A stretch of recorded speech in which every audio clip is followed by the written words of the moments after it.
Incline suas cabeças neste momento, feche seus olhos. Eu sei que chegamos numa sexta-feira, final da semana, e você vai começar a colocar tudo que você tem agora em pensamento cativo a Deus, amém? Senhor Deus, aqui está a tua igreja, Pai. Senhor meu Deus, chegamos mais um final de semana, Senhor. Mais uma semana, Senhor Pai, de serviço. Mais uma semana, Pai amado, onde trabalhamos, onde, Senhor meu Deus, fizemos tantas coisas, ó Pai. Nesta hora eu te peço, Senhor, que a mente dos teus filhos esteja receptiva, Pai. Que a mente dos teus filhos agora esteja cativa à tua palavra, Senhor meu Pai. Esquecendo dos problemas, esquecendo, ó Pai amado, de tudo aquilo que tirou a paz, que tirou muitas vezes a alegria, que tirou muitas vezes o conforto, ó Pai amado, de estar te seguindo, de estar, ó Pai amado, junto contigo, ó Pai. Em nome de Jesus, ó Pai, eles estão aqui, Senhor. E não importa o que aconteceu, ó Pai amado, eles estão aqui, Deus.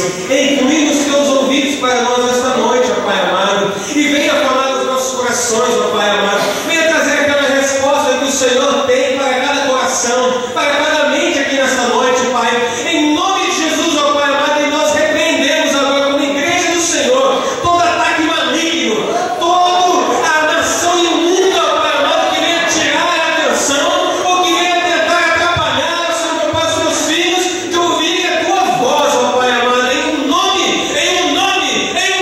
de Jesus, e todos que creem digam amém. Aleluia. Glória a Deus. Às vezes ninguém gosta de ficar levantando a mão. Às vezes também, às vezes a gente não levanta. Só que é um tema importante. Eu quero que vocês estejam bem cativos, estejam prestando bastante atenção, porque escatologia nada mais é do que a doutrina, o ensino das últimas coisas. O que seria isso? O ensino das últimas coisas. Se a irmã puder colocar ali para a gente no telão.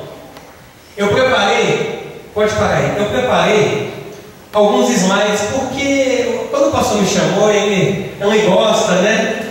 Que eu venho aqui, enfim, e trabalho dessa forma. Eu também gosto de dar os glória a Deus e aleluia, mas meus irmãos, o que alimenta a nossa fé é a palavra. O que alimenta a nossa fé e a nossa vida com Deus é a palavra. E não é ficar só dando glória a Deus e aleluia. Isso ajuda, isso edifica, isso constrói. Porém, o que edifica mesmo, o que vivifica mesmo é a palavra. Então prestem bastante atenção. E todos aqui, por mais que não ouviram falar de escatologia, mas já ouviram falar de Apocalipse, sim ou não? Apocalipse todo mundo conhece o que é. Só que acho que a maioria das pessoas, quando escuta falar de Apocalipse, já logo pensa em o final do mundo, final dos tempos. Não é. Muita gente fala assim, Apocalipse é o final dos tempos. Apocalipse não é o final dos tempos. Apocalipse nada mais é que revelação. Revelação da parte de Deus. Então toda vez que vocês escutarem alguém falando Apocalipse, vai acontecer o Apocalipse. Não vai acontecer o Apocalipse. O Apocalipse já aconteceu, amém? Porque é a revelação de Deus para as nossas vidas. Amém. Então não fique acreditando em tudo. Mas às vezes vai ver um filme, né? Eu tenho filmes evangélicos, mas às vezes o entendimento não é tão correto assim. E você tem que entender que Apocalipse, não tenha medo de Apocalipse. Quantos aqui já leram o livro de Apocalipse? Amém. Amém, glória a Deus. Eu incentivo vocês a lerem mais. Tem coisas abstratas no livro de Apocalipse. O livro de Apocalipse fala de tantas coisas que a gente não consegue entender. Mas leia Apocalipse, porque Apocalipse ele foi feito para você, ele foi feito para mim, para que a gente pudesse ter um entendimento maior das coisas que vão acontecer. Deus quis compartilhar isso conosco, Deus quis revelar isso para nós. Então Apocalipse é revelação, amém? Bom, o livro de Apocalipse, aqui é uma aula, meus queridos, preste bem atenção. É uma aula na sexta-feira, oh glória a Deus, hein? Aleluia! O livro de Apocalipse foi escrito pelo João, o apóstolo João, é o mesmo escritor dos evangelhos. E ele foi escrito mais ou menos no ano de 93 a 95 depois de Cristo. Ou seja, quando Cristo subiu aos céus, depois daí é que contou 93 a 95 anos. E o apóstolo João, na época que ele caminhava com Cristo, ele também tinha mais ou menos aproximadamente uns 30 anos. Então, se a gente for colocar aqui pelas contas, ele tinha mais ou menos uns 95 95 a 100 anos, o apóstolo João, quando ele teve essa revelação. E detalhe, quando João ele teve essa revelação, naquela época, era uma época muito crítica na região, porque quando a igreja começou, não é igual hoje. Não é igual hoje, igual vocês têm um pastor aqui, que pula, que canta, e cada vez que eu vejo ele está cada dia menor, está cada dia mais jovem, viu, missionário? Ele está cada dia mais jovem, glória a Deus. E não era como é hoje. A igreja era perseguida. A igreja era perseguida porque vinha num sistema onde as pessoas queriam dominar. Então, estou dando dificuldade para vocês, né? Estou dando para um lado e para o outro. Não. Mas aqui, naquela época, existia um imperador. O imperador, nessa época, justamente quando o João recebeu essa revelação, o imperador começou a se chamar de Senhor. Ele falou assim: não, todo mundo aqui vai começar a me chamar de Senhor. Eu sou Deus. Eu mando aqui, eu desmando. Então ele começou a querer se achar como se fosse Deus. E olha que perigo. E se a gente trazer para os nossos dias de hoje, ainda assim acontecem coisas assim. A gente tem que tomar cuidado. Por isso que temos que ler o livro de Apocalipse. Temos que entender essa revelação. E João, por ser um evangelista, por ter feito grandes obras e continuando a realizar tais obras em nome de Jesus, acabou sendo preso, exilado para a ilha de Patmos. E a gente tem muitas músicas, né? João foi para a ilha de Patmos. Mas ali era um lugar, não era um lugar legal. Era um lugar deserto, era um lugar onde só tinha prisão, era um lugar onde as pessoas sofriam. Quando falavam da ilha de Patmos, as pessoas lembravam de sofrimento. E João estando ali, já velho, já com a sua idade avançada, eu creio que no corpo dele já tinha as marcas de Cristo, ele já tinha sido açoitado, já tinha sido perseguido, e ele estava ali. Imagine você, viaja comigo nesse tempo, você sozinho numa ilha, preso. E existem várias linhas teológicas, a gente não vai aqui falar de teologia, porque a gente vai aqui falar de conhecimento da Bíblia. Amém. Teologia, ela é muito bom, ela vem estudar o que é Deus, o que vem a ser as doutrinas, mas aqui a gente não vai se apegar a nenhum tipo de doutrina teológica, a gente vai se apegar na Bíblia. Por isso, eu não quero que vocês pensem que eu estou falando alguma coisa teológica. A gente vai entender como foi escrito, para quem foi escrito e por que foi escrito. Amém? Todos estão entendendo? Amém.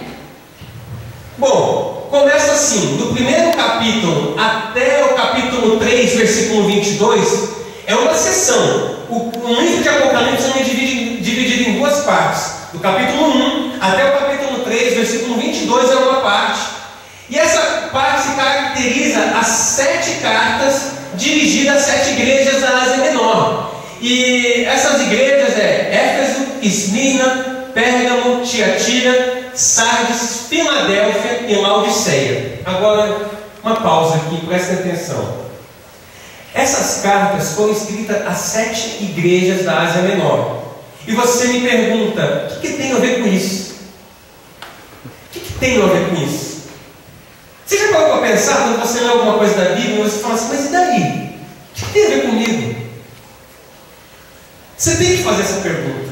Essa pergunta não é pecado fazer essa pergunta. Muito pelo contrário. Quando você faz essa pergunta, o que tem a ver comigo? Eu creio que Jesus lá no trono ele se alegra, ele vai cutucar assim o Pai e falar assim, olha lá, Pai, ele está entendendo. Glória a Deus. Sabe por quê? Porque a Bíblia tem que ser viva na sua vida. Amém? Amém. Não adianta, ela não é um livro de faz de contas, um livro de história. Eu estou contando uma história, mas ela não é um livro de história. Então você tem que se perguntar o que tem a ver comigo.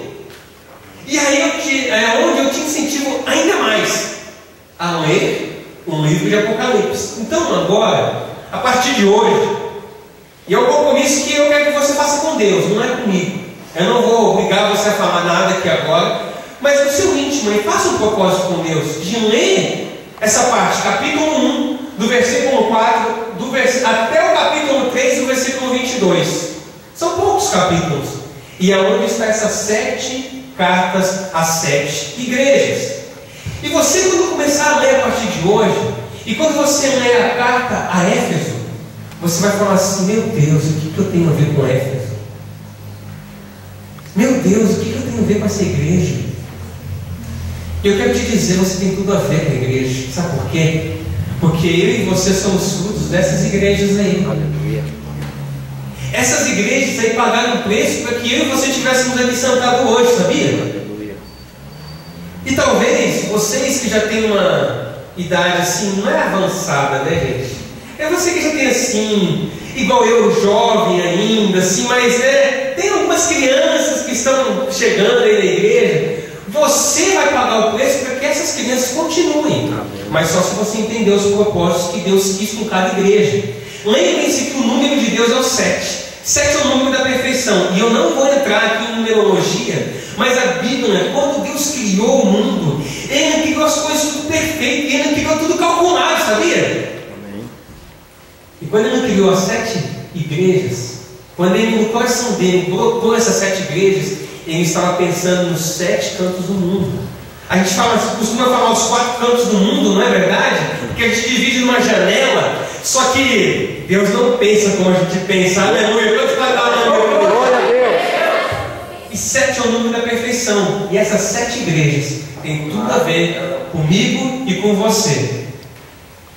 Aqui é um mapa. Está pequeno, acho que vocês não vão conseguir entender muito, mas onde está, bem no centro ali, onde está mais escuro, isso, bem aí, é onde era a Ásia Menor. E é aí que existem as igrejas. Essa parte, justamente onde está escrito Ásia, ali, é hoje onde é a atual Turquia. Então todos quando falam assim, mas onde ficava isso? Eu estou vendo em Mesopotâmia, Tirácia, estou vendo um monte de coisa ali. Ali está a bota da Itália. Vocês conseguem entender ali a bota da Itália? Isso. Ali é a Europa. A Europa, onde é a Europa hoje, é onde o Evangelho começou.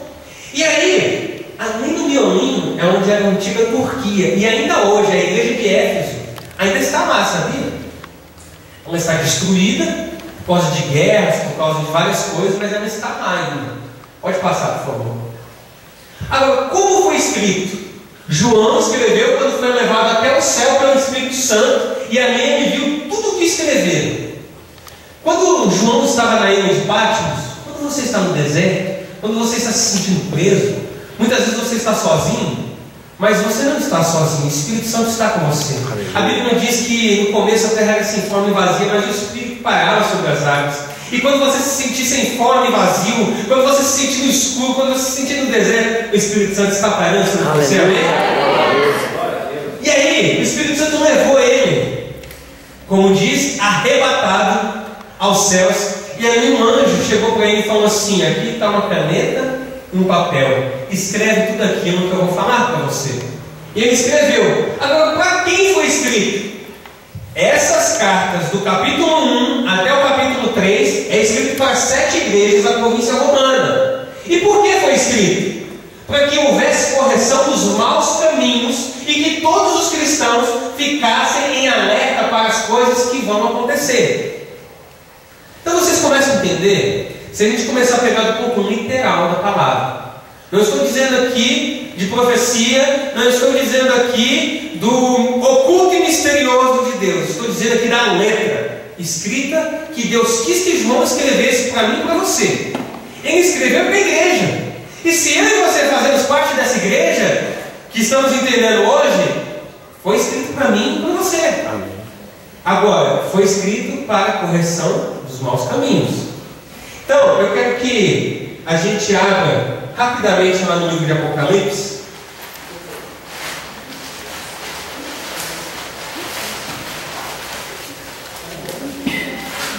Hoje eu não trouxe esboço, viu, gente? Eu trouxe só ali. E eu quero que os irmãos saibam que quem quiser o PowerPoint da matéria, da aula, seja à vontade para pegar comigo no final, tá? Porque é para o seu crescimento, é para a sua edificação. Amém. Eu quero que a gente abra lá no capítulo 2 de Apocalipse, na carta à igreja de Éfeso.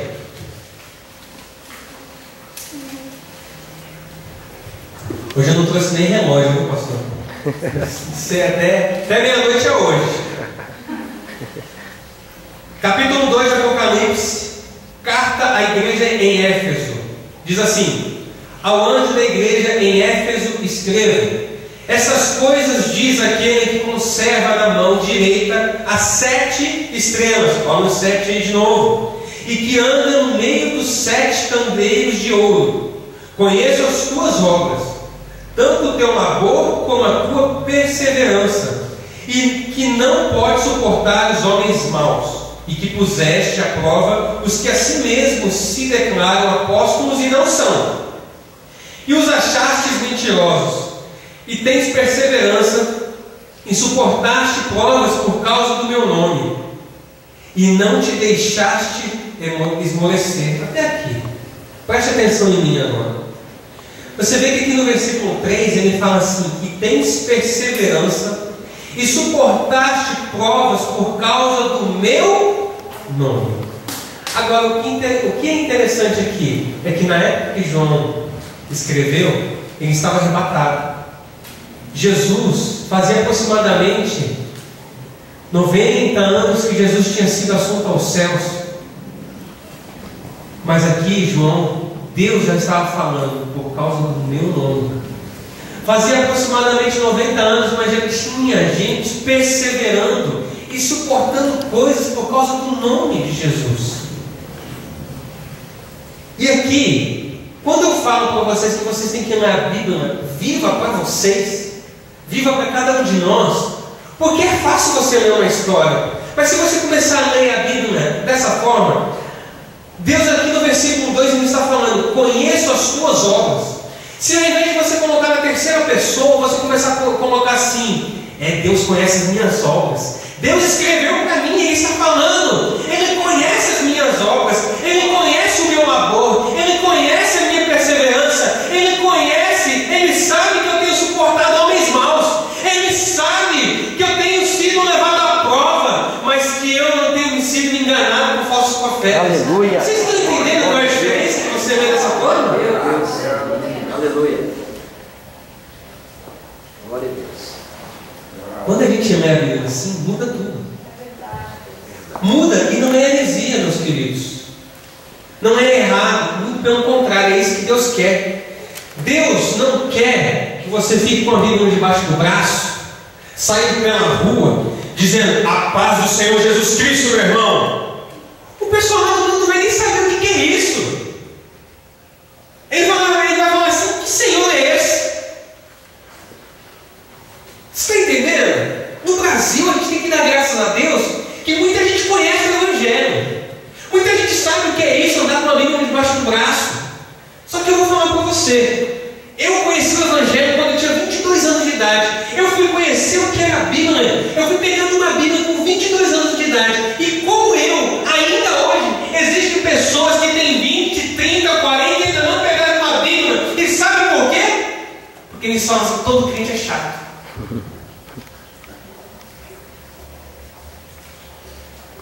Pastor, ele disse que essa é uma aula. É galera de Jesus. Mas é verdade. Quando Deus escreveu a Bíblia, Ele quis que você entendesse e vivesse isso. Mas não é viver em palavras, é viver em atitudes. A atitude, ela transforma qualquer coisa. Agora, uma palavra, às vezes não. Quer ver como uma atitude? Eu acho que eu já falei isso aqui, pastor. Eu gosto de falar isso porque a gente vive isso e as pessoas não entendem isso. Às vezes você acorda na sua casa, você, às vezes filho, às vezes você esposa, às vezes você marido, você acorda na correria do dia a dia, você troca de roupa, pega um café, sai tomando café correndo, às vezes não fala bom dia para o seu pai, não fala bom dia para a sua esposa, não fala bom dia para o seu marido. E aí? Você acha isso certo? Agora, uma atitude pode mudar tudo isso. Verdade. Se você chegar para qualquer pessoa, você chegar para o seu chefe, às vezes você não deu bom dia para sua esposa, mas se você chegar para o seu chefe, você já fica naquele dia: hoje é sexta-feira, dia de fechamento, hoje vai ser difícil o dia, mas eu já vou encontrar meu chefe de cara fechada. Mas se você chegar: bom dia, querido, vai mudar tudo. Aí nos primeiros dias você fala bom dia. Daqui uns dias ele vai estar acostumado com isso. Aí sabe o que você vai fazer? aquele chefe que pisa em você, aquele chefe que te humilha muitas vezes, aquele chefe que maltrata todo mundo, sabe o que você vai fazer com ele? Além de você falar bom dia, você vai falar assim: posso te dar um abraço? O Evangelho pega no pé às vezes. Aleluia. O Evangelho é boas novas. Glória a Deus. Você quer um novo reino ou não quer um novo reino? Amém. O novo reino está aqui, mas você pode querer viver além. A escolha é sua.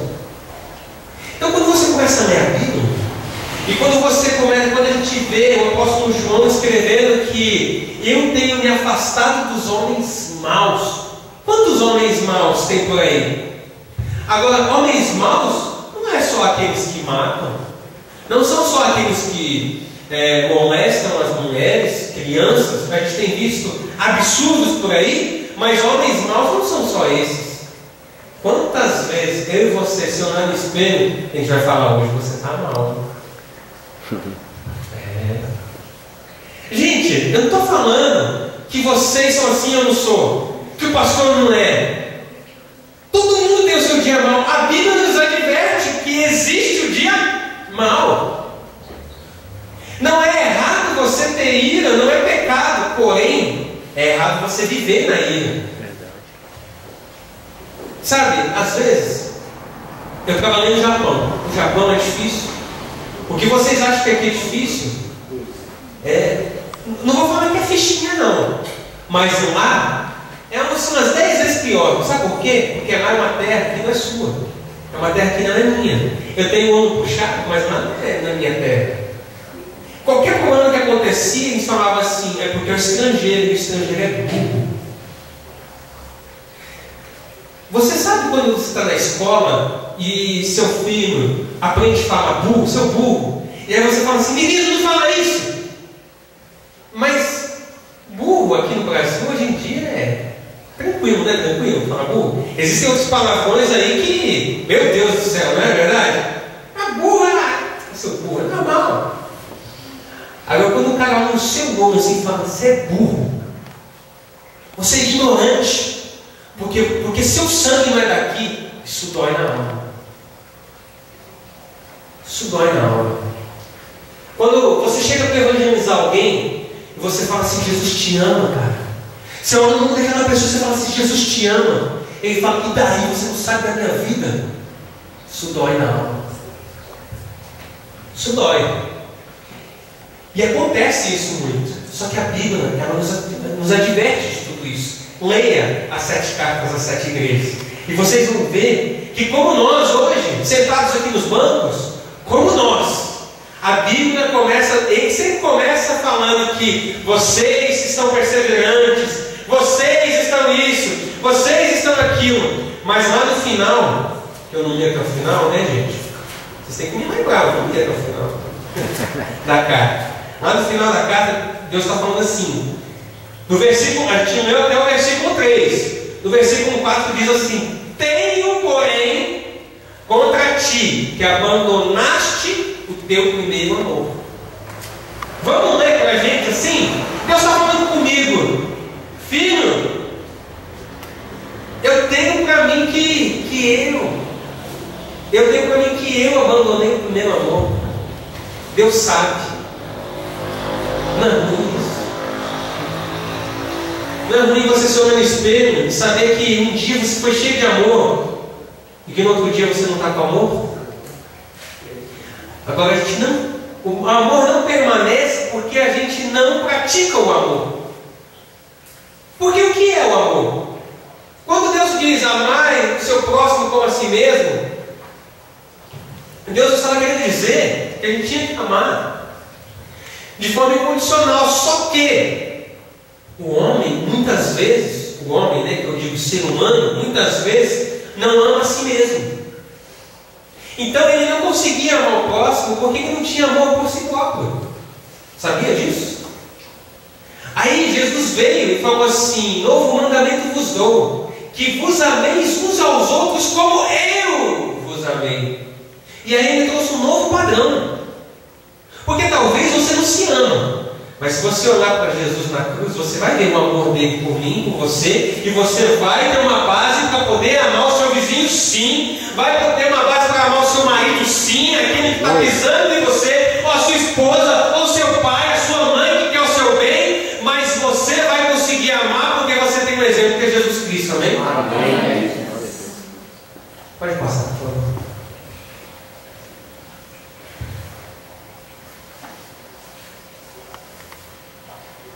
Bom, agora a segunda sessão, ela é mais complexa.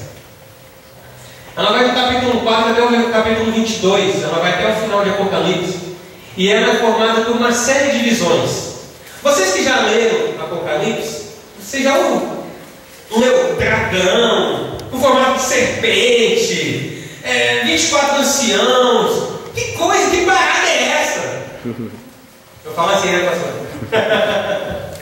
Eu estou na rua, gente, evangelizando. As pessoas lá, elas não medem as palavras. A gente tem que falar a linguagem delas. Verdade.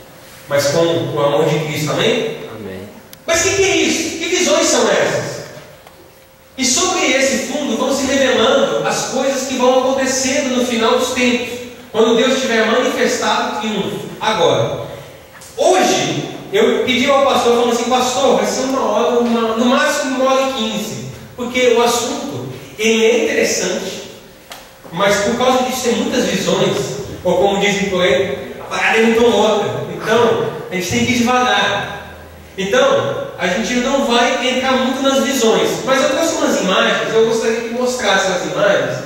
Aqui é o Cordeiro de Deus, o leão da tribo de Judá, é digno de abrir o livro. Ali Jesus Cristo está bonitão, né, gente? Ó, Jesus Cristo bonitão, uma ovelha linda. Agora, quando você lê a Bíblia, e quando você começar a entender, leia a Bíblia com essa imaginação. Deus te deu imaginação. Deus deu capacidade para que você possa sonhar. E não é só...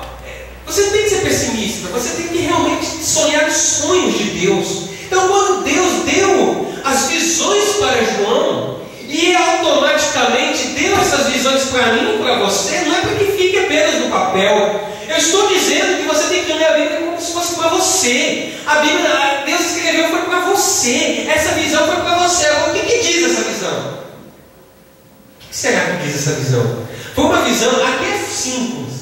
Aqui foi uma visão que só Jesus Cristo é digno de abrir um livro. Agora, qual livro que é esse? A Bíblia? É um livro da vida, onde o meu e o seu nome estará lá, se você permanecer nos caminhos do Senhor. Aleluia. Pode passar. Glória a Deus.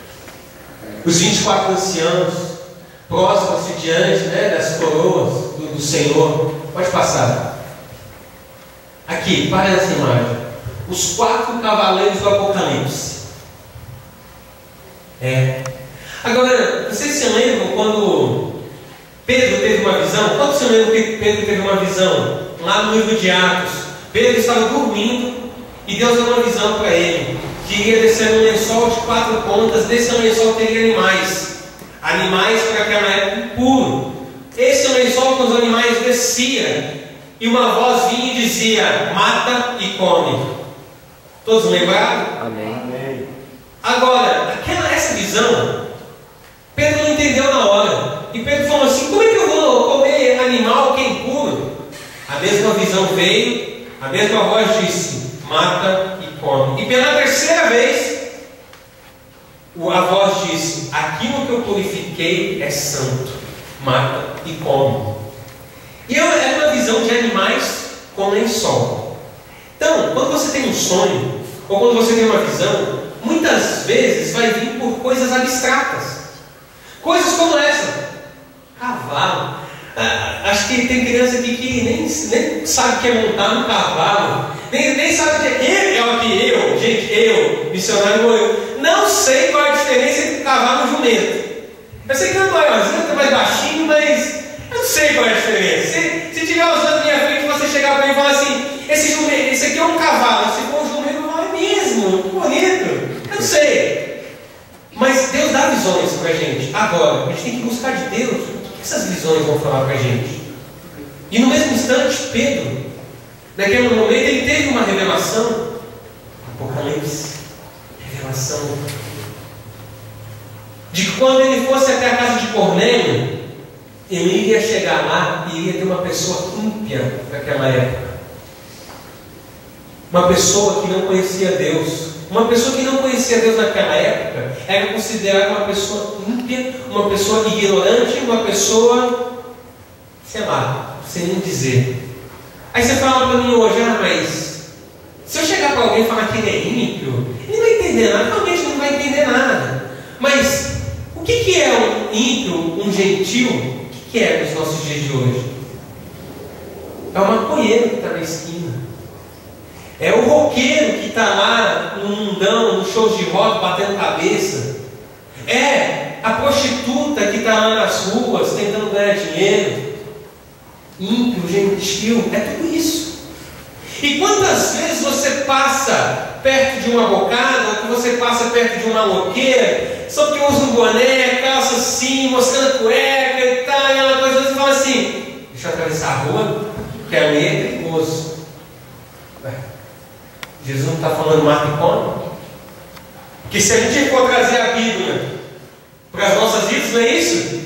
Se coloca no lugar de Pedro, a voz dizendo que você mata e come, aquilo que eu purifiquei é santo. O roqueiro pode ser santo. Sabe por que o roqueiro pode ser santo? Porque esse que vos fala, um dia foi roqueiro. Oh, aleluia. Esse que vos fala, um dia tinha cabelo e batia a cabeça. É verdade. O pastor sabe, quem me vê assim nem imagina, mas vê as fotos minhas antigas, misericórdia, né, gente? Ah, não, aqui. Aí, o que acontece? Eu viajo, né? Então aí o que acontece? Cada cavalo tem uma cor, realmente. Aqui não é uma simples ilustração. No livro de Apocalipse, quando fala dos 4 cavaleiros do Apocalipse, fala que é um cavalo branco, um cavalo preto, um cavalo amarelo e um cavalo vermelho. A mesma coisa que isso. Quantos querem saber o que significa tudo isso? Amém. São cenas para o próximo capítulo. Passa, por favor. Aqui uma visão que ele teve de Abaddon, que era um guerreiro, um guerreiro da besta, da grande besta, das regiões do abismo. Pode passar. Aqui são 7 anjos, mais uma vez os 7. Os 7 anjos preparados para tocar as trombetas. A Bíblia diz que quando a criação estiver preparada, as trombetas soarão. Eita, aleluia!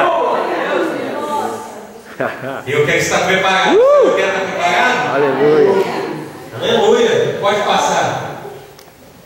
O dragão é lançado no lago de fogo e enxofre. Aqui, isso tudo é ilustração. João não desenhou um dragão, ele escreveu um dragão. Então isso aqui é uma ilustração. Você pode imaginar na sua cabeça como era um dragão. Ele escreveu que era um dragão com asas, a grande serpente. Ele escreveu isso. Mas você pode imaginar como era. Agora, isso tudo, principalmente os mais jovens, não é para você ter pesadelo à noite. É para você saber que realmente a parada é feia. O negócio é estreito. Você está entendendo? Não é o contínuo da carochinha, não. É verdade, gente. O diabo existe. É verdade. E o diabo é feio assim como um dragão. Ele é feio. E quando... Isso é tão sério, gente. É coisa tão séria. Deus me deu uma palavra uns um mês, 2 meses atrás. Eu sou péssimo com a data, gente. Às vezes eu esqueço até do meu aniversário. Mas eu não esqueço da minha esposa, porque senão ela ri de mim, né? Mas enfim, né? Mas daí Deus me deu uma palavra que a Bíblia fala sobre fogo, a Bíblia fala sobre um grande dragão, uma grande serpente, a besta, fala sobre o diabo de várias formas.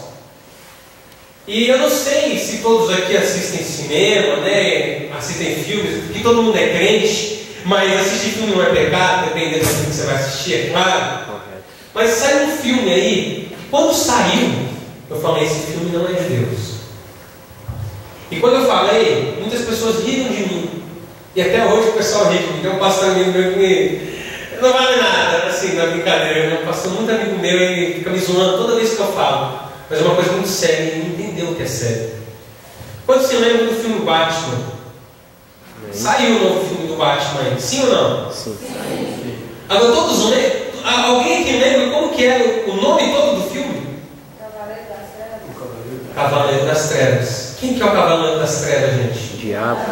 Agora, o nome do filme era Batman, o Cavaleiro das Trevas ressurge. Gente, Apocalipse, João revelou que o Cavaleiro das Trevas iria ressurgir. Agora, tem mais. Quando teve a estreia desse filme nos Estados Unidos, quantos viram jornais que 12 pessoas foram assassinadas no filme? 12 pessoas foram assassinadas num cinema lotado de pessoas, mas só 12 pessoas morreram. Eu falo só 12, porque o cinema estava lotado. O local mais estava lotado, era a estreia do Batman. Os Estados Unidos inteiros estavam querendo ver o que era o Batman, o novo Batman. Mas sabe por que 12 morreram? Porque o Cavaleiro das Trevas está se ressurgindo e ele está dizendo que vai matar as 12 tribos. Sério? As 12 tribos ainda existem, sabia? Eu e você fazemos parte das 12 tribos de Judá, as 12 tribos de Israel. Somos herança, somos herdeiros disso tudo. Mas o Cavaleiro das Trevas ressurgiu e está ressurgindo, dizendo, ele está mandando um recado para você que ele vai, ele ressurgiu para matar as 12 tribos. E tem mais. No México, nos Estados Unidos, todos viram a reportagem. Mas você sabia que no México, quando foi estrear esse filme em Guadalajara, onde teve os Jogos Pan-Americanos, lá em Guadalajara, no dia da estreia do filme, o cinema pegou fogo. Dá silêncio, né? Rola um silêncio, porque nos Estados Unidos, 12 morrem. No México, o cinema pega fogo. Cavaleiro das Trevas, Diabo, 12 tribos de Judá, e eles estão querendo dizer que vai matar e o fogo. Tem que ver com fogo, gente. O inferno é o fogo que consome, que traz dor, que traz sofrimento. No México ninguém morreu, graças a Deus. Saídas de emergência foram eficientes e todos conseguiram sair, mas o cinema acabou. Pode imaginar uma coisa dessa? Se conseguiu tirar todo mundo de dentro do cinema, não era possível que pudesse pelo menos conseguir apagar as chamas? Não conseguiram. O cinema pegou fogo, acabou o cinema. Agora eu te pergunto, se você lê a Bíblia como se fosse para você mesmo, cada palavra, cada vírgula, cada ponto que está aqui, você trazer para você, para a sua vida, se você entender que ela é sua palavra, que foi feita para você, eu tenho certeza que você não vai ser enganado por um simples filme que está dizendo que é o próprio inimigo trazendo um telegrama para mim e para você, dizendo quem está vindo, quem está chegando e quem veio com a intenção de matar ou vai destruir. Tome cuidado. Pode passar. Agora, essa segunda sessão está falando de muitas visões. Então, por que ela, como foi escrito, para quem foi escrito e por que foi escrito? Ela foi escrita da mesma forma. João foi arrebatado, levado até os céus pelo Espírito Santo, e ali escreveu tudo. Para quem foi escrito? Agora, essa segunda sessão não está referindo à igreja. Capítulo 1 até o capítulo 3, Jesus escreveu cartas para a igreja. Para mim e para você que está sentado no banco aqui. Agora, essa segunda sessão é para a humanidade inteira. É para cristãos e não cristãos. É para crente e não crente. E por que foi escrito? Para alertar a todos os seres humanos das coisas que vão acontecer. Isso vai acontecer. A Bíblia toda ela já está acontecendo. Amém. Você sabia disso? Você sabia? Você crê, você acredita nisso, que as coisas que estão escritas na Bíblia já aconteceram? Amém. Eu creio. E não são coisas muito longe, de 2000 anos atrás, 1000 anos atrás, são coisas recentes. Israel ganhou a guerra dos 6 dias, e a Bíblia relata que Israel voltaria para a Terra Santa através da guerra dos 6 dias. Foi a última guerra real. Teve a Primeira Guerra Mundial, a Segunda Guerra Mundial, ainda não teve a Terceira Guerra Mundial, mas depois da Segunda Guerra Mundial teve a Guerra dos 6 dias, onde a nação de Israel voltou a possuir a terra prometida. Israel estava espalhado, ou seja, as tribos, as 12 tribos, estavam espalhadas pelo mundo. Eles foram expulsos de Israel. E aí, o povo judeu, eu não sei se você aqui em BH não tem uma comunidade judaica muito grande. Apesar da comunidade judaica em todo lugar ela ser bem expansiva, aqui em Belo Horizonte você não vê um judeu a todo momento. Acho que vocês nunca viram alguém com kippah, que é aquele chapéuzinho que o judeu usa. Em São Paulo, eu sou de São Paulo, eu via muito. E aí, ajuda até a esconder a careca, né? Aquele chapéuzinho. E aí, a comunidade judaica era muito unida. E aí um começou a falar com o outro, no Brasil, nos Estados Unidos, na Europa, na África, eles começaram a se unir. Vamos voltar para Israel, vamos voltar para Israel, vamos voltar para Israel. E eles voltaram para Israel e guerrearam 6 dias. Imagina, uma nação dispersa, sem exército, sem armamento bélico, eles conseguiram entrar na terra prometida de novo. E tudo isso sabe por quê? Porque estava escrito na Bíblia, tinha que se cumprir. Então, se você pegar cada palavra que está aqui, colocar para a sua vida, você vai ver como vai fazer diferença, como vai mudar a sua vida. Pode passar, por favor. Para continuar entendendo o livro de Apocalipse, temos que entender uma coisa: ele não está escrito em ordem cronológica, ou seja, não está escrito assim começo, meio e fim. O livro de Apocalipse, o anjo ia falando para João e João ia escrevendo. E do jeito que ele foi escrevendo, foi colocado na Bíblia. Não está escrito em ordem certinha. Então, para a gente entender um pouquinho, a gente tem que começar a entender essas partes, que do capítulo 1 ao capítulo 3 era mensagens para as igrejas, do capítulo 4 em diante é mensagem para a comunidade inteira. Agora, no meio de tudo isso, sabe o que acontece? Quando você lê um livro de Apocalipse, do começo ao fim, às vezes você não percebe que no começo do capítulo 1 até o capítulo 3, ele está falando da igreja, está falando mas da igreja na terra. Agora, do capítulo 4 em diante, ele está falando da igreja no céu, arrebatada, e está falando da igreja, da humanidade aqui na terra, aqueles que não foram arrebatados. Do capítulo 4 em diante, eu vou repetir, João está falando acerca da igreja arrebatada nos céus, e está falando também da humanidade que não foi arrebatada na terra. Então, o livro de Apocalipse, a partir do capítulo 4, vai falar muito sobre o arrebatamento. Pode passar, por favor. E o que é o arrebatamento? Pode passar. Arrebatamento, a palavra arrebatamento significa tirar para si com violência, privar de roubar, levar à força com violência, arrancar alguma coisa. É como se você tivesse alguma coisa na mão e chegasse alguém e puxasse com força da sua mão. Jesus vai vir assim, sabia?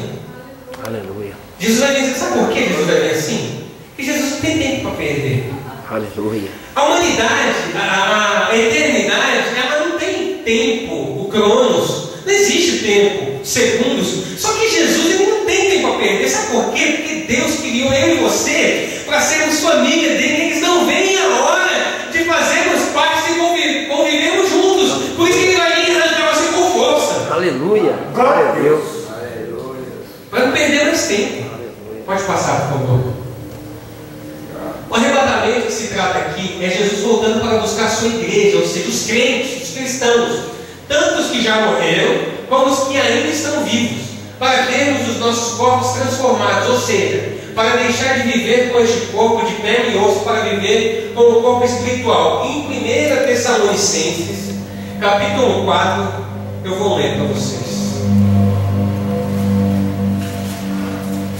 1 Tessalonicenses capítulo 4, versículo 13 em diante, diz assim: Não queremos, porém, irmãos, que sejas ignorantes com respeito aos que dormem, para não vos entristecerdes como os demais que não têm esperança.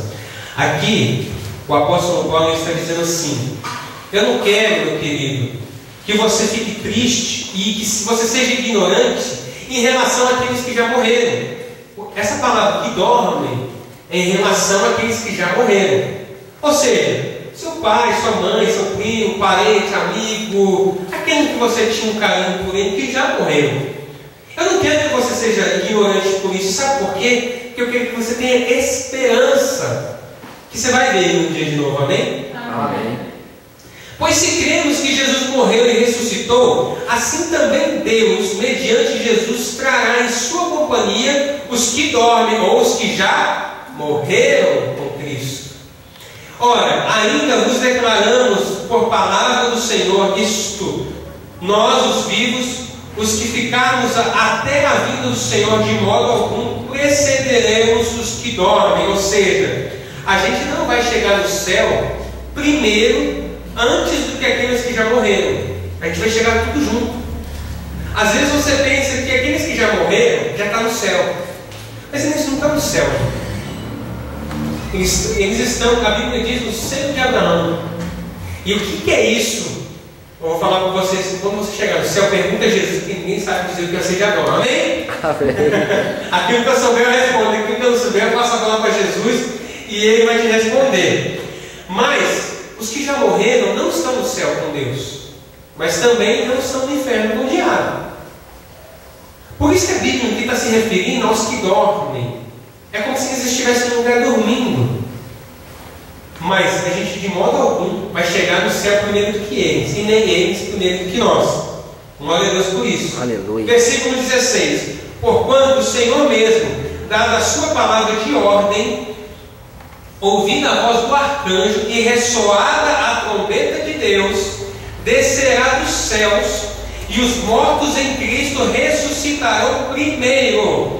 Depois nós, os vivos, os que ficarmos, seremos arrebatados juntamente com eles, entre nuvens, para o encontro do Senhor nos ares, e assim estaremos para sempre com o Senhor. Consolai-vos, pois, uns aos outros com estas palavras. Aleluia. Então, se você acha que tem parte da Bíblia que foi escrita para você, tem parte que não foi escrita para você, esquece isso, viu? Tira isso da sua cabeça. Já era esse pensamento, que tudo que está na Bíblia foi escrito para você. Tanto é que o apóstolo Paulo está reafirmando aqui na carta: consolai-vos, ou seja, console os seus amigos, os seus irmãos em Cristo, as pessoas, pois uns aos outros com estas palavras. Então, às vezes você quer ser evangelista, às vezes você quer ser missionário, às vezes você não quer ser nada disso, mas às vezes você quer. Obrigado, meu irmão. Às vezes você quer fazer alguma coisa para Deus. Comece fazendo com essas palavras. Sabe por quê? Porque às vezes você não sabe o que evangelizar. Às vezes você não sabe o que falar. Jesus te ama. É igual eu falei. O cara vai falar: e aí? E daí? Minha vida não muda por causa disso. Minha vida não tem mudado por causa disso. Mas a partir do momento que você começa a conhecer cada palavra, principalmente essa daqui, você vai falar assim: meu amigo, você está sem esperança. Você está triste assim, você está falando: e daí? Porque você está sem esperança. Porque muitas pessoas da sua família já morreram, pessoas que às vezes você gostava tanto morreram, você ficou, você achou isso injustiça, mas há uma esperança. Aleluia. Se você crê em Jesus, se você aceitar Ele no seu coração agora, há uma esperança. Aleluia. Há uma esperança. Há uma esperança.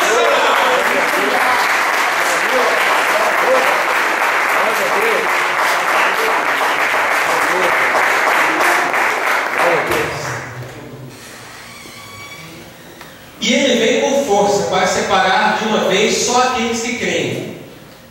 Pois é necessário que o nosso corpo fique incorruptível e a morte se revista da imortalidade.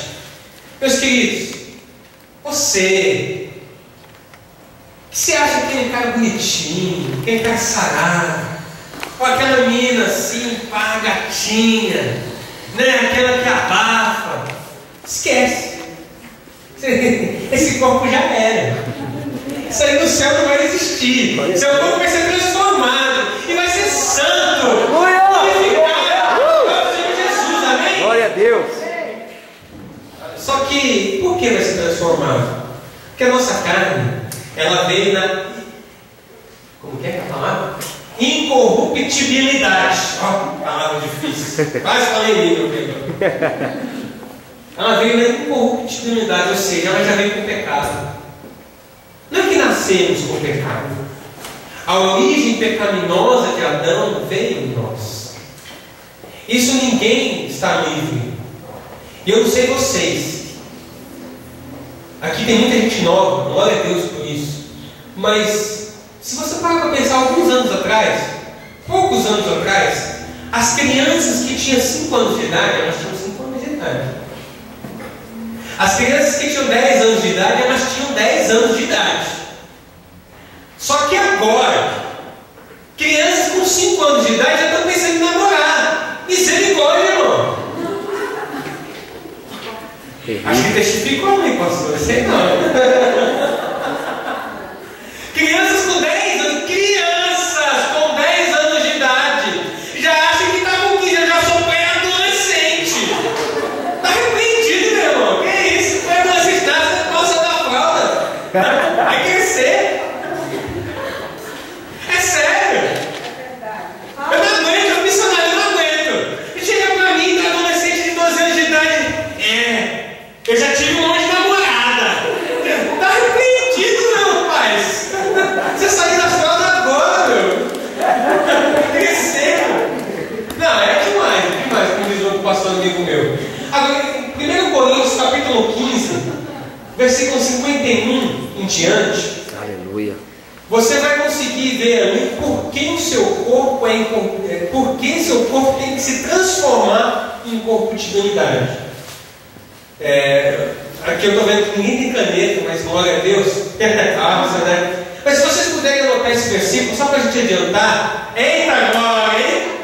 Se você puder adiantar, escreve aí, medita em casa. Ou grava, 1 Coríntios capítulo 15, versículo 51 em diante. Anote ele, para você poder meditar sobre ele na sua casa. Ele vai falar sobre corpo incorruptível, corpo transformado. Ele vai falar sobre isso. E você tem que entender isso. Aleluia. Você tem que trazer a palavra para a sua vida. Não é para fulano, não é para ciclano. Minha vizinha precisa disso. As irmãs é ótima nisso, né? Minha vizinha precisa disso. Eu não nada, minha irmã. Vai na vida. Então, pode passar aí. Aqui agora. Eu estou falando de tudo isso aí, muita gente pode perguntar: e aí, meu irmão, quando é que vai acontecer essas coisas? Aí mais uma vez eu passo a bola para Jesus. E Jesus dessa vez passou a bola para Deus. Ele falou assim: nem eu sei quando vai vir a hora, só o Pai sabe. Eita glória, hein? Aleluia. Mas lá em Mateus 24:36 Jesus fala assim: nem mesmo eu sei quando vai ser a hora ou o dia, só o Pai sabe. Só que essas coisas estão para acontecer. Os sinais, Jesus, ele deixou, ninguém sabe, porém Deus é tão bom que deixou diversos sinais para saber que está próximo a sua vinda. E eu faço questão de ler isso com você. Eu gosto de ler esse versículo. Eu gosto de ler esses versículos, sabe por quê? Cada vez que eu leio esses versículos, eu falo assim: Jesus está mais perto. O segundo a mais, ele está mais perto de mim. Eita Jeová! Glória a Deus. Mateus capítulo 24, do versículo 3 em diante. Aqui na minha Bíblia tem um título que diz assim: o princípio das dores. E quais sinais eram esses? Diz assim: no Monte das Oliveiras achava-se Jesus assentado. Quando se aproximaram dele os discípulos, em particular, lhe perguntaram: dize-nos, quando sucederão estas coisas? Que sinal haverá da tua vinda e da consumação do século? E ele respondeu: vede, ou seja, preste atenção, que ninguém vos engane, porque virão muitos em meu nome, dizendo: eu sou o Cristo, e enganarão a muitos. Quantos conhecem o Henry Christ aí? Quantos já ouviram falar que muitas pessoas já se levantaram aí dizendo: eu sou Cristo, Maomé e tantos outros por aí? Tem um louco agora, eu esqueci o nome dele, pastor. É um louco de pedra. Eu não sei, é um louco de pedra. Ele faz as pessoas tatuar meia do braço. É um cara da Costa Rica, se eu não me engano. É da América Latina aí. E a igreja dele inteira, ó, presta atenção, a igreja dele não é pequena. A igreja dele inteira tem tatuado no braço. Meia. E ele se diz o Cristo. Vamos lá. Versículo 6. E certamente ouvireis falar de guerras e rumores de guerras. Quantos aqui têm acompanhado o jornal? Amém. Guerras, eu já falei que ainda não teve a Terceira Guerra Mundial. A última foi a Guerra dos 6 Dias. Só que na Palestina, quantos já ouviram falar da Guerra Santa? Guerra Santa nada, que é uma guerra do capeta, meus irmãos. Não existe Guerra Santa. Não é guerra. E quantos já ouviram falar de rumores de guerra? Sabe o que é rumor de guerra? Eu estava no Japão, e o Japão e a Coreia não se dão bem. Aí daqui um pouco, tem um dia, nas televisões, parou toda a programação das televisões, alerta na televisão: Coreia do Norte decide atacar o Japão. Prepare-se, Coreia do Norte decide atacar o Japão. Isso é um rumor de guerra. Isso aconteceu pouco tempo atrás.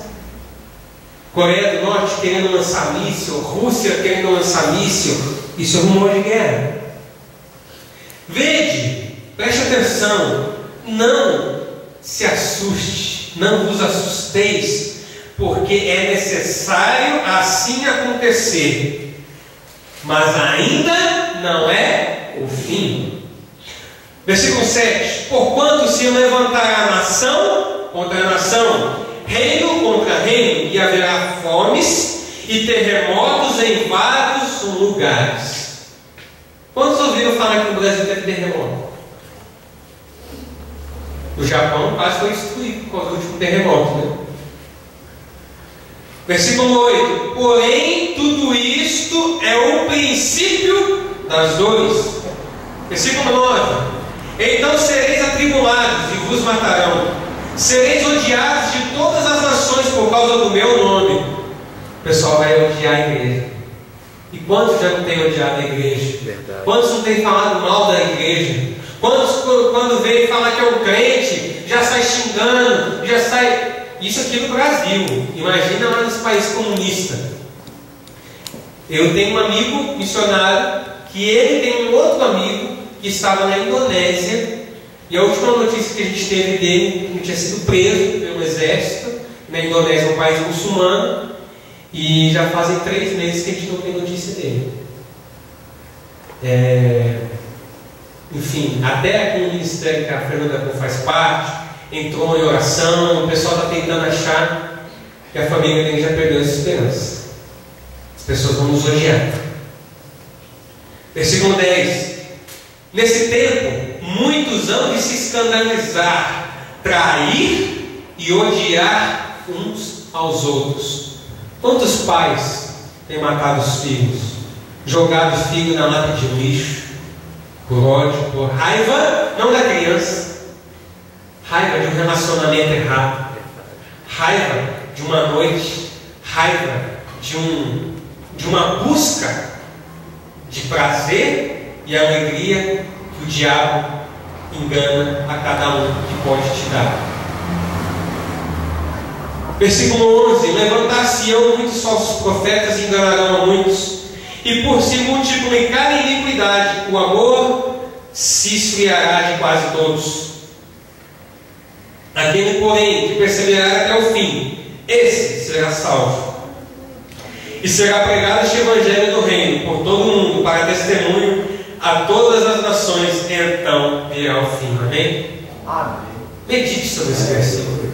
Medite sobre essa passagem, meus queridos. É para nós. Jesus escreveu, foi para mim, foi para você. Acorda! Deixa eu falar uma coisa para vocês. A vida é legal, a vida é boa, né? Tal, tantas coisas acontecem. Principalmente com vocês jovens, né? Eu gosto de pegar para jovem, eu pego pesado. Mas a vida é legal, tanta coisa que pode acontecer. Aí você vê na televisão uma nação, um monte de coisa que vê, eu sei que vê. Tem muita adolescente que vê. Mas deixa eu falar para você uma coisa. Acorda. Acorda. A vida não é só isso. A vida não é só isso que você vive. A vida é muito mais. Existe uma eternidade te esperando. Agora, essa eternidade, ela tanto é boa, como ela pode ser ruim. Então acorda, por favor. Pode passar. O arrebatamento, assim como a salvação, é individual. Por isso não adianta ser crente pela família inteira. Você entendeu, marido? Você entendeu, esposa? Você entendeu, criança? Você entendeu, adolescente? Você entendeu, jovem? Você entendeu? Amém. Individual. Individual. Depende de você, depende de mim. Sabe aquela coisa que quando você está no ônibus e você joga uma latinha pela janela, ou quando você joga um papel pela janela, sabe essas pequenas coisas? Deus está vendo. Aí você fala, mas o que tem? Pô, cara, mas você pegou pesado, o que tem? Jogou um papelzinho no chão.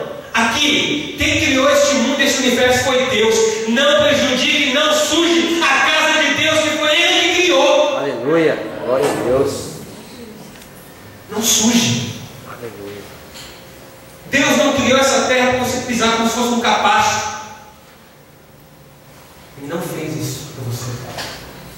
Ele fez para que a terra fosse boa, agradável e perfeita. E a nossa será boa, agradável e perfeita se você cuidar. Quando você está na sua casa, quando você está no seu carro, você não quer estar numa casa cheirosinha, num carro cheirosinho, confortável? É. Mas na rua você joga o papel no chão. Você joga lixo no chão. Quantas outras coisas mais que você faz? É nessas pequenas coisas, meus irmãos. Não estou dizendo que você vai perder sua salvação por causa disso. Quem sou eu para dizer que vai ter ou não vai ter salvação por causa disso? Mas Deus é Pai. Ele não criou essa terra para você, que está vendo cada atitude sua. Haverá uma coroa, haverá um galardão, um presente para você, certo? Pode passar. Qual a relevância dos nossos dias? Deus nos revelou todas essas coisas para ficarmos cada vez mais atentos ao que vai acontecer. Ele está nos avisando para transformar as nossas atitudes, para mudar o rumo da nossa vida, pois Ele não deseja que ninguém passe por todo o sofrimento do livro de Apocalipse. Ele quer te ver ao lado dele quando chegar a hora. E aí tem um versículo, Mateus 24, você para, sou doido, né? Quando você para, Mateus 24, 37 ao 39, lembre-se de Noé. Nos dias de Noé foi a mesma coisa. Você sabia que nos tempos de Noé não chovia? Amém. Você sabia disso? Não chovia. Não tinha caído chuva. Sabe o que acontecia? Para a terra brotar, para as árvores dar os seus frutos, existia um orvalho na madrugada que fazia com que as árvores fossem regadas, e assim o fruto se dava. E aí quando Deus chega para Noé e fala assim, prepara uma arca, porque vai vir uma grande chuva. Dilúvio significava uma grande chuva, uma grande inundação. Agora todo mundo fala assim, chuva, grande inundação, como é que o mar vai conseguir invadir a terra? Porque naquela época ninguém tinha conhecimentos científicos assim como hoje. Hoje o cientista poderia falar nunca que o rio vai sobrepor a terra, mas hoje o cientista sabe que o mar pode vir e acabar com cidades. Mas naquela época não tinha esse conhecimento, porque as pessoas ficavam de braço. Noé é louco, Noé é um cara maluco, como é que a água vai inundar isso aqui? Não tem como alguém jogar água para cima da terra, não existe, ele é maluco. Mas Noé falava, gente, estou preparando a arca, salvem-se todos, venham, aceitem, arrependam-se, venham para a arca. Ninguém foi. E é como nos nossos dias. Pastor Daniel O missionário Miramar está aqui porque eles querem que cada um de vocês que estão sentados aqui entre na arca junto com eles para a glória eterna. Amém? Lembre-se de Noé. Leia esses versículos em casa. Mateus capítulo 24, acabamos de ler Mateus 24, não foi? Versículo 3. Leia um pouquinho mais para frente também. Pode passar, por favor. Recapitulando, o que significa Apocalipse? Revelação. O que é arrebatamento? Vamos ser arrancados com força. A igreja vai ser arrancada com força. E para que serve este livro de Apocalipse? Para você despertar. Se liga, acorda, pode passar. E se eu não ficar esperto a tudo isso? Aí sabe o que eu vou falar para você? Continuando na Bíblia. Porque o dia que eu não estiver aqui, nem o pastor Daniel estiver aqui, você pode ter certeza, você vai arrombar essa porta aqui da igreja, que a chave vai estar na casa dele, aí você vai vir aqui pegar essa Bíblia e não vai ler. Porque daí, meu irmão, tudo que eu cansei de falar, o pastor cansou de falar, o missionário cansou de falar, outros evangelistas cansaram de falar, todo mundo falou, mas você não ouviu. Aí depois, não adianta chorar. Não vai ter ninguém para te ajudar. Aproveita agora. Tem um pai que é pastor, uma mãe que é missionária com vocês aí. Se aconselhem com eles. Aleluia. Olhem eles como pais espirituais que vocês têm. Às vezes você não consegue ter um relacionamento, você nem sabe o que é isso que eu estou falando. Relacionamento de pai. Meu pai fez tudo comigo, minha mãe me abandonou. Mas tenha eles como pais espirituais, tenha esse relacionamento com eles, porque eles vão te guiar a esta arca da eternidade. Amém? Vai passar, por favor. Depois você vai ler Mateus capítulo 25, do 1 ao 13. Eu vou dar uma dica só para você em relação a isso. Mateus capítulo 25 é a parábola das 10 virgens. E quantos conhecem aqui? Amém. Você conhece, mas você está deixando sua botija cheia de azeite? A sua vasilha está cheia de azeite?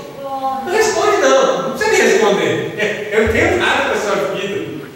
A vasilha é sua, o noivo é seu, o meu noivo está me esperando, eu estou com a vasilha cheia. Você tem que ter essa certeza. Oh, aleluia. Você tem que ter essa certeza que a sua vasilha está cheia, que sempre vai estar cheia do azeite, da unção, da graça e da misericórdia do Senhor. Porque a hora que o noivo voltar não interessa, a hora que ele vai voltar, mas você vai estar preparado. Aleluia. Não tenha medo do que você está prestes a sofrer. Seja fiel até a morte, e eu lhe darei a coroa da vida. Aleluia. Apocalipse 2, 10. E quantos podem dar uma glória a Deus? Glória a Deus. Aleluia.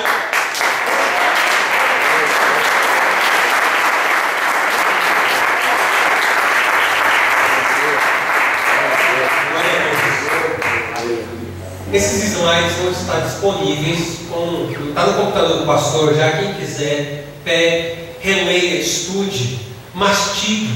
Isso aqui foi só uma pincelada, queridos. Escatologia, Apocalipse é uma coisa muito... É igual eu falei, quando a gente entrar no tema das visões, quando a gente entrar no tema daquelas coisas loucas que João escreveu, você também vai pirar. Você vai pirar, você vai falar assim, meu Deus, o que eu estou fazendo? Meu Deus, o que está acontecendo? Preciso mudar. Mas precisava ter essa introdução. Aleluia. Este material que eu preparei, ele tem mais módulos. A gente aprofunda mais. Uma outra oportunidade que o pastor nos convidar, a gente vai estar trazendo a profundidade. Vamos estar nos aprofundando mais, e se Jesus não voltar, né? Se Jesus voltar, eu vou deixar um site preparado lá, entre, acesse, se divirta, porque eu já estou na glória com o Pai, amém? Você pode ser levantado? Estamos sendo pregada no madeiro. Isso dói mais. Imagina agora um outro prego, uma estaca grande, pregando os seus pés na cruz. Se no dedo, se na mão, que é pequena, sensível, já iria doer muito. Agora imagina no pé. Imagina no osso, no peito do pé. O prego foi pregado e foi no peito do pé. Esse prego levou um pecado meu, levou um pecado seu. Agora, se não bastasse tudo isso, sabe o que mais aconteceu? A coroa que está preparada para mim e para você, para aquele que nos salvou, foi preparada uma coroa de espinhos. Só que essa coroa de espinhos não foi simplesmente colocada com carinho na cabeça de Jesus. Ela foi fincada com força. Os espinhos entraram no crânio de Jesus, e isso foi literalmente. Não sangrou à toa, realmente fincou na cabeça de Jesus. Cada espinho foi um pecado meu, um pecado seu. Cada gota de suor que Jesus suou, ele derramava um pecado da humanidade. Cada gota de suor que descia pelo corpo dele era uma marca que eu e você deixava no corpo do Pai. Cada chicotada,